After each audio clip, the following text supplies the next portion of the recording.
నమస్తే, welcome to special focus. CID అనుకున్నంత పని చేసింది.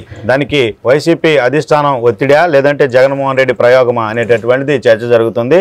ప్రస్తుతం ఇన్నర్ రింగ్ రోడ్డు సంబంధించినటువంటి కేసులో లోకేష్ను కూడా చేరుస్తూ ఛార్జ్షీట్ దాఖలు చేయడం జరిగింది. చంద్రబాబు, లోకేష్, లింగమనేని రమేష్తో పాటు మంత్రి నారాయణ కూడా ఇందులో ఉన్నారు. ఇంత హడావుడిగా ఛార్జ్షీట్ వేయడానికి సంబంధించి ఏం చెప్తారో హైకోర్టు సీనియర్ అడ్వకేట్ రజనీ గారు మనతో ఉన్నారు. మేడం నమస్తే. తడావుడిగా ఐఆర్ఆర్ కేసుకు సంబంధించి ఛార్జ్షీట్ వేయాల్సిన అవసరం ఏముంది? అలాగే ఇందులో లోకేష్ పేరును చేర్చడం కానివ్వండి, ఇదంతా రేపు జరగబోయే ప్రచారంలో పేర్లను వాడుకోవటానికేనా అనేది ప్రజల్లో చర్చ. మేడం మీరేమంటారు? ముఖ్యంగా ఐఆర్ఆర్ అండి, inner ring road alignment case. దీనికి సంబంధించి రాష్ట్రానికి రాజధాని లేదు, రోడ్డుల్లో ఏం స్కాములు జరిగిందిరా మగడా అని అడుగుతున్న టైంలో అసలు ఈ రోడ్డట ఇలా మెలిక తిరగడం వల్ల అదేంటది లింగంనేని రమేష్ గారి ఆస్తులు రెట్టింపు అయిపోతున్నాయంట. ఆయన దానికి బదులుగా హెరిటేజ్కి కొంత భూములు లబ్ధిగా ఇస్తున్నారట. దీన్ని క్విడ్ ప్రోకో అంటారట. మరి మనకైతే తెలియదు, మనం అంత చదువుకోలేదు కదండి. మన అందరికీ తెలిస్తే విజయనగరం నుంచి వైజాగ్కి కనెక్ట్ చేస్తున్న భోగాపురం ఎయిర్పోర్ట్ మనం చూసుంటాం. ఆ భోగాపురం హైవే దాటుతూ ఒక 6 లైన్లు రోడ్డు వేస్తారు, మీరు చూసుంటాయి. మొన్న మధ్యనండి యోగాళం సాక్షిగా మనం వెళ్లాల్సి వచ్చింది, లైవ్లో చూశాను. రాడిసన్ అని ఒక అద్భుతమైన హోటల్ ఉందండి. అంత గొప్ప 6 లైన్లు రోడ్లు తిరుగుతున్న రాడిసన్ హోటల్కి ఇంత దెబ్బ తగలలేదండి. ఇదేంట్రా బాబు, రాడిసన్ హోటల్ కనీసం ఎంట్రన్స్ గేట్ దగ్గరన్నా పోయిద్దాం, అది కదిలిద్దాం అనుకున్నా కదలలేదండి.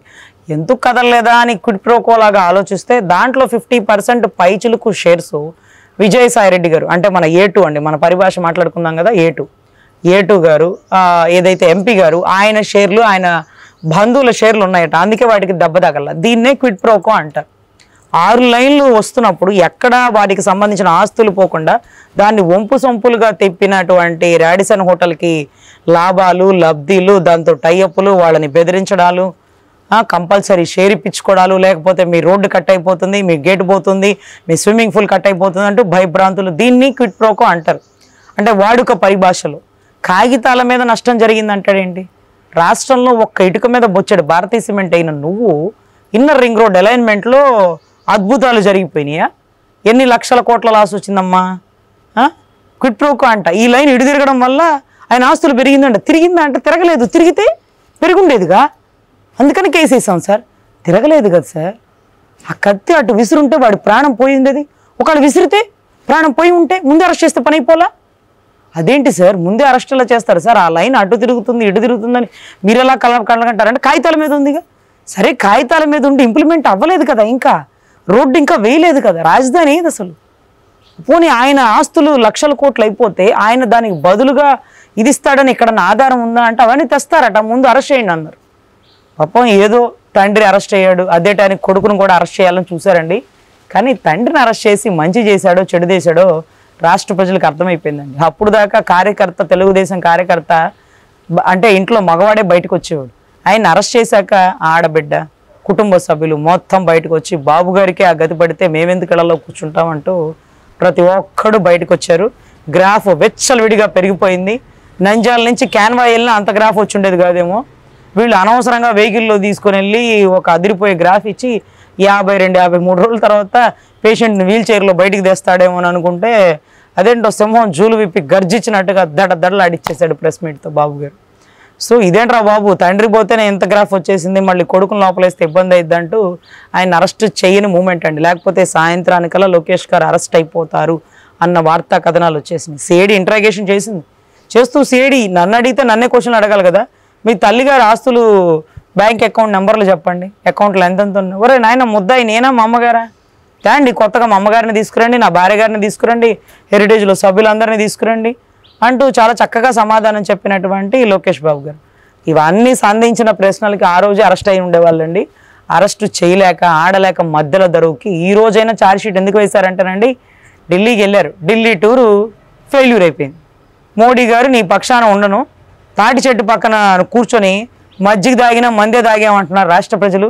నీ పక్షాన ఉంటే మాకుండే కొద్దో గొప్ప పేరు కూడా పోయి 100 కంటే తక్కువ ఓట్లు వచ్చేలాగున్నాయి. ఇక చాలు, నీ జట్టు కట్టు, నీకు పండు కాదు పచ్చి అంటూ వెళ్ళిపోయినటువంటి మోడీ ప్రభుత్వం. ఇక ఏం చేయలేరు, సిబిఐ వాళ్ళ చేతుల్లో ఉందంటారు కదా పాపం. కనీసం సిఐడి అన్న నా చేతుల్లో ఉందిగా. వినండి రా బాబు, కొరడా జాడిచ్చి మళ్ళీ ఛార్జ్షీట్ అన్నారు. ఛార్జ్షీట్ అయితే కోర్టుకు పిలిపిస్తారు, రెగ్యులర్గా మంగళగిరి కోర్టుకు అటెండ్ అవ్వట్లా లోకేష్ అన్న, అలాగే అటెండ్ అవుతారు. ఏముంది దాంట్లో పెద్ద విషయం? పోనీ అరెస్ట్ చేస్తారా? ఎన్ని రోజులమ్మా? ఎన్ని రోజులు అరెస్ట్ చేస్తారు? ఎన్ని రోజులు లోపల వేయగలుగుతారు? మహాత్మా గాంధీ గారు లాంటి వాళ్ళే, నెహ్రూ గారు లాంటి వాళ్ళే, ఇందిరాగాంధీ గారు లాంటి వాళ్ళు 2 ఏళ్ళు 3 ఏళ్ళు జైల్లో ఉన్నా బయటకు వచ్చాక బలం రెట్టింపై పుంజుకొని ఎలక్షన్స్లో దుమ్ముగా జరిగిన పరిస్థితి. 53 రోజులకే రాష్ట్రం అట్టుడికిపోయింది. 2 పార్టీలు ఏకమైపోయింది. ఇప్పుడు 3 పార్టీలు కలిసిపోయినాయి. ఇప్పుడు కనుక సిఐడిలో మళ్ళీ లోకేష్ గారిని అరెస్ట్ అయితే ఇక అమిత్ షా గారు కౌగిలించుకొని లోకేష్ గారు నీ పక్షాన నేనున్నాను, ఆ పాత సిబిఐ కేసులు బూజులు దులిపి బయటకు తెస్తాను, అప్పుడు కనుక గురి తీసి కొడితే ఇక ఏకదమ్ మొత్తం ఎక్కడోళ్ళు అక్కడ గప్చిప్ సాంబార్ బుడ్డ అయిపోయే పరిస్థితి అండి. సతీ సమేతంగా భారతి గారి సాక్షిగా గౌరవ అవినాష్ రెడ్డి గారు ఇది రాముడు లక్ష్మణుడు సీత క్యారెక్టర్లో ఉన్నారండి పాపం వీళ్ళందరూ ప్రజెంట్. అయితే మా దేవుళ్ళని వీళ్ళను పోల్చడం తప్పైనా కానీ తప్పట్లా కలిసికట్టుగా ఉన్నారు. సో అటువంటి పరిస్థితుల్లో ఉన్నటువంటి రాష్ట్ర ప్రభుత్వంలో ఆయనకు ఉండేటటువంటి కొరడా చేతిలో సిఐడినే కాబట్టి ఇంకొంచెం ముందుకు పోయిన కోపం వస్తే ఏమవుతుందండి? పాపం ఎద్దుల బండి పోతా ఉంటాడు, నడిపేవాడు కోపం వస్తే ఎద్దుని ఇంకా గట్టిగా కొడతా ఉన్నాడు. పాపం ఎద్దు ఇంకా ఫాస్ట్గా పోతా ఉంది, ఇంకా కొడుతున్నాడు, ఇంకా ఫాస్ట్గా ఇంకా కొట్టి దాని అద్దు పొద్దు దాటిందనుకో ఎద్దు తిరగబడి బండిని కింద వేసి ఎక్కడున్నోళ్ళు అక్కడే స్తంభించిపోయే పరిస్థితి అండి. ఎలక్షన్ మూమెంట్లో సిఐడితో కొడ్డు చాకరీ చేపిస్తున్నారు. ఎందుకంటే పోలీసులు కూడా వ్యతిరేకత బిగిన్ అయిపోయిందండి. సరెండర్ లీవ్స్ ఏదో ఇవ్వలేదట. ప్రతి సంవత్సరం కానిస్టేబుల్ స్థాయి వాడికి ₹1,00,000 నష్టం వస్తుందంట. మిగతా వాళ్ళకి ఇంకెంత నష్టం వస్తుందో చూడండి. అదే రకంగా చాలా తప్పుడు పనులు మాతో చేపిస్తున్నారు. మాకు టీఏడిఏలు ఇవ్వట్లేదు, మా డబ్బులు పెట్టుకొని మేమే పోతున్నాం, మాతో తప్పుడు స్టేట్మెంట్లు తప్పుడు పనులు ఇప్పించి జనాల్లో మమ్మల్ని వ్యతిరేకతగా చూపిస్తున్నారు. ఎలక్షన్ కూడా రానివ్వండి, పోలీసు వాడు అంటే ఏంటో కనపడని 4వ సింహం ఏదో మేమే చూపిస్తామంటూ పోలీసులు తిరగబడుతున్న టైంలో సిఐడిలో పాపం దళితులైనటువంటి కొంతమంది ఆఫీసర్లను వేసుకొని వాళ్ళతో కొన్ని తప్పుడు పనులు చేయించే ప్రయత్నం చేస్తున్నారు. బహుశా వాళ్ళు కూడా తిరగబడ్డారు. అంబేద్కర్ గారి ఆదర్శాలు మా గుండెల్లో కూడా ఉన్నాయి. మేము జనాలను ఇబ్బంది పెట్టాం, తప్పు చెయ్యం. అయినా సిఐడికి ఇదేం పని అండి? నిన్నటి రోజు మాకు కొరటిపాటుకు సంబంధించి ఒక అమ్మాయి సూసైడ్ చేసుకుంది. గుడికి వెళ్ళింది, భోజనం చేసింది, లోపలికి వచ్చింది, సూసైడ్ చేసుకుంది. ఎందుకు చేసుకుందో పోలీసులు చెప్పలేకపోతున్నారు. ఇటువంటి మర్డర్ కేసుల్ని, ఇటువంటి సూసైడ్ కేసుల్ని ఇంట్రాగేషన్ చేసి ఆ అమ్మాయి ఆ కారణంతో చనిపోయింది, భర్త వల్లే చనిపోయింది, మామ వేధింపుల వల్ల చనిపోయిందని కనుక్కోవాల్సిన సిఐడి ఈ రోజు ఏంటో లింగంనేని రమేష్ గారు ఇల్లు జప్తు చేస్తానంటది. ఫేస్బుక్లో ఎవడో పోస్ట్ పెట్టాడు, అర్ధరాత్రి గోడ దూకి వాడిని పట్టుకొచ్చిద్ది. ఇదేంటి అసలు? అంతకుముందు మనం ఎప్పుడు సిఐడి డైరీ సీరియల్ చూడలేదా అండి? పెద్ద మర్డర్ కేసులను ఛేదించింది. ఇదేం కుంభకోణం? అవినీతి ఏమన్నా కుంభకోణమా? ఫేస్బుక్లో ఎవడో కుర్రోడు పోస్ట్ చేశాడు, వాడికి జగనన్న వల్ల నష్టం వచ్చిందేమో, వాడిని అర్ధరాత్రి గోడ దూకి ఎత్తుకొస్తారా? 65 ఏళ్ళు 70 ఏళ్ళు ముసలావిని ఎత్తుకొచ్చారు, ఆవిడ పోస్ట్ పెట్టిందంట. ఎవడో పెట్టింది షేర్ చేసి చచ్చి ఉంటుంది పాపం, తెలుసో తెలియక. ఆమెను ఎత్తుకొస్తారా? ఏంటి మహిళల మీద ముసలి వాళ్ళ మీద మీరు చూపించేటువంటి వైఖరి ఇలాగే ఉంటుందా? సర్లేండి, రాష్ట్రం మార్పును కోరుకుంటుంది. ఈ పెను మార్పు తుఫాన్ లాగా మారి సునామీలో కొట్టుకుపోవడానికి మన వైసీపీ సిద్ధంగా ఉంటే మంచిదని.